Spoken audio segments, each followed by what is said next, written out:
मातम वाले घर में जाना है और ना ही किसी खुशी वाले घर में जाना है। ना तूने किसी के साथ मातम करना है और ना किसी के साथ तूने खुशी करनी है और ना ही तूने यहाँ पर शादी करनी है, क्योंकि मेरी नज़र में ये लोग बहुत बुरे हैं और मैंने इनके ऊपर अपना गजब नाजर करना ही करना है। लिहाजा अगर यहाँ पे तेरे बेटा या कि बेटी पैदा होगा तो उसका भी वही हाल होगा जो बाकी लोगों का होगा जिनको कब्र नसीब नहीं होगी। जब हम उससे आगे आते हैं तो ये यिर्मयाह उससे दुआ मांगता है और दुआ के बाद खुदावन उसे आंसर देता है और कहता है कि मुबारक है वो आदमी जो खुदावन पर तवक्कुल करता है। जब हम खुदा पे मेरे अजीजों ईमान भरोसा तवक्कुल रखते हैं, तवक्कुल का मतलब है ईमान रखना, भरोसा रखना, आस लगाना, उम्मीद लगाना।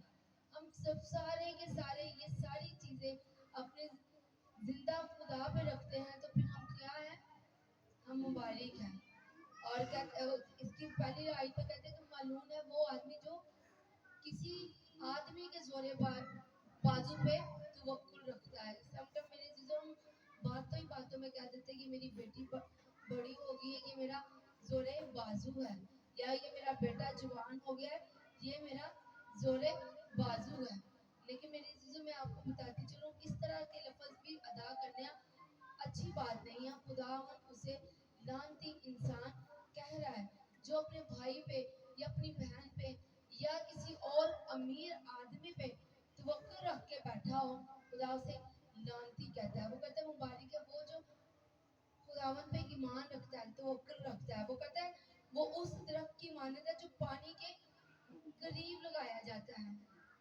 जब हम खुदावन की साथ चलते हैं, खुदावन पे ईमान रखते हैं, उस पे भरोसा रखते हैं, उम्मीद रखते हैं, तवक्कुल रखते हैं, तो फिर हम वैसे ऐसे दरख्त बन जाते हैं जो नदी नालों के करीब लगाए जाते हैं।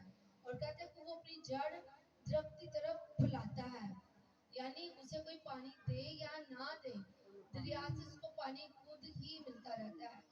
इसी तरह जब ईमानदार खुदावन के ऊपर अपना तवक्कुल लगा के बैठे रहते हैं, दुनिया की कोई चीज उन्हें मुहैया हो या ना हो, लेकिन मेरे अजीजों उनको इतना पता है कि हमारे साथ यहोवा यानी मौजूद है, वो हमें ये चीज देगा ही। इसी तरह वो कहते हैं दरख्त की मिसाल हमें दी जाती है, हम हरे दरख्त बने खुदावन की हजूरी में। वो कहते हैं गर्मी भी आएगी तो इससे कुछ खतरा नहीं होगा, खुशहाली भी आएगी तो इससे फिर भी कुछ खतरा नहीं होगा, ये फल लाने से कभी भी बाज नहीं आएगा।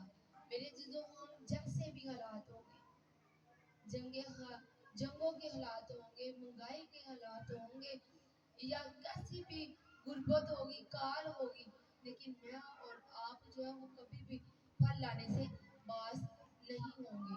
खुदा के कलाम ने लिखा है कि मैं चाहता हूँ कि तुम बहुत सा फल लेके आओ और वो फल तुम्हारी जिंदगियों में कायम रहे।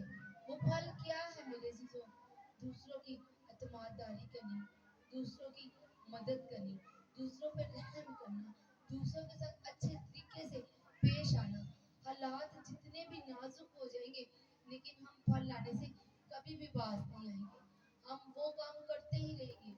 रूहानी फल जो हमारे अंदर मौजूद होंगे वो फल हमेशा मेरे अजीजों में जिंदगियों में से नजर आते भी रहेंगे और वो कायम भी रहेंगे। इसकी जो सबसे प्यारी और खूबसूरत बात मुझे इस आयत की लगती है, कहता है 9वीं आयत में कहता है कि दिल सब चीजों से ज्यादा हिलेबाज है, कौन उसको दरियाफ्त कर सकता है। इमसाल की किताब में कहता है कि जिंदगी का सर चश्मा दिल है, इसकी तो खूब हिफाजत कर। सुलेमान ये कहता है और यहाँ पे यिर्मयाह कहता है कि दिल सब चीजों से हिलेबाज, इसका कोई इलाज नहीं, लेकिन ईमानदारों का दिल के इलाज हो चुके हैं।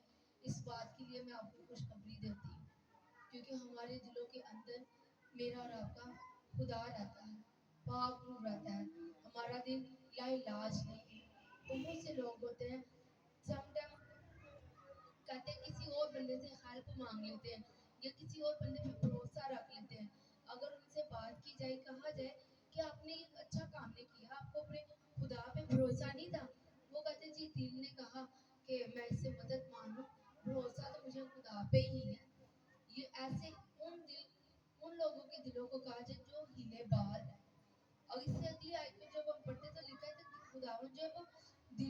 दिमागों को जांचने और आजमाने वाला है। आप वो किस तरीके से किसी से हेल्प मांग रहे हैं, किस तरीके से अगले के साथ आप अपना लिंक या ताल्लुक जोड़ रहे हैं, ये खुदा बाखुदी जानता है। हम इंसान को धोखा दे सकते हैं लेकिन अपने खुदा को धोखा नहीं दे सकते। हम सब टाइम किसी और पे आंखें लगाए हुए बैठे होते हैं कि ये मेरा काम ये इंसान जरूर कर देगा। हम उसकी बड़ी चाल पलूसी करते हैं बजाय कि अपने खुदा की हजूरी में बैठे, उसके आगे अपने दिल को खोले, अपने दिल की तमाम बातों को उसके साथ खोलें। लेकिन हम उसके साथ खोलने की बजाय किसी गैर ईमानदार के साथ हम अपनी बातों को शेयर कर देते हैं। मेरे जीजो, इमसाल की किताब में कहते हैं कि दिल जो है वो जिंदगी का सच चश्मा है, इसकी तो खूब हिफाजत कर। दुनिया में रहते हुए भी हमें दिल की खूब हिफाजत करनी है, और रूहानी तौर पे भी और दुनियावी तौर पे भी। मेरे जीजो, जब आप रूहानी तौर पे अपने दिल की हिफाजत करेंगे तो ऑटोमेटिक आपकी दुनियावी तौर पे भी दिल की हिफाजत हो जाएगी। वो कैसे? किसी के लिए आप गुस्सा नहीं रखें, किसी के लिए आप नफरत न रखें, किसी के लिए आप दिल में बुग़्ज़ न रखें, हसरत न रखें। ये अपने दिल की एक हिफाजत हो रही है। आप जिसके लिए नफरत कर रहे हैं मेरे अजीजों, उससे कोई फर्क नहीं पड़ रहा, लेकिन अंदर ही अंदर आप अपने आप को कूटते जा रहे हैं, अपने आप को पीसते जा रहे हैं। जब आपके अंदर ऐसे खाने बनते जाते हैं तो वो कार्बन बनते जाते हैं, और उन कार्बनों को आप जब तक खाली नहीं करते वो कार्बन बढ़ते रहते बढ़ते रहते बढ़ते रहते हैं। इस तरह आप खुदा के साथ अपना दिल नहीं लगा सकते, क्योंकि खुदा उनके कलाम में लिखा है कि पाक दिल खुदा को देखेंगे। तो यिर्मयाह कहता है कि सब चीजों से ज्यादा, सारी चीजों से ज्यादा ये हीलेबाज दिल है, इसका कोई इलाज नहीं है। लेकिन ईमानदारों के पास इलाज है इसका, अगर वो अपने दिल में खुदा के पाक रूह को वेलकम कर दे, उसे आने दे। क्योंकि खुदा उनके कलाम में लिखा है, दिल ले ले मेरा प्यारे यीशु, क्योंकि इसको तुमने बनाया है। जब हम अपना दिल यीशु को सौंप देंगे मेरे अजीजों, फिर हमारे दिल की खूब हिफाजत होगी, फिर हम रूहानी तौर पे फिट और फाट रहेंगे।